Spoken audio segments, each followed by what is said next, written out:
চাচ্চু, একা একা খেললে তো হবে না, আঙ্কেলকেও সাথে নিতে হবে খেলতে। দাও আমরা খেলি, আসো। চাচ্চু, আমি তোমাকে সব খেলা দিয়ে দিব, তুমি শুধু এখান থেকে আমাকে নিয়ে যাও। আমাকে একটু পর পর আমাকে ইঞ্জেকশন দেয়, আমার অনেক ব্যথা লাগে, আমি বাসায় যাব। চাচ্চু, একটা দুষ্টু দৈত্য তোমার বুকের ভিতরে গিয়ে বসে আছে। আমি ডাক্তারকে বলেছি ওই দৈত্যটাকে বের করতে হবে, এই জন্য তোমার ওষুধ খেতে হবে, ইঞ্জেকশন নিতে হবে।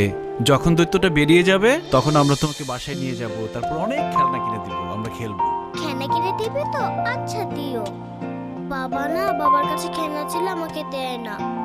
জিতু চাচ্চু কিনে দিবে, সমস্যা নেই। চাচ্চু, তোমাকে না সবাই ভয় পায়, তুমি দত্তকে একটা ধমক দিয়ে দিবে, তাহলে দত্ত ভয় পেয়ে চলে যাবে, তারপর আমাকে ওষুধ ইঞ্জেকশন কিচ্ছু দিতে হবে না।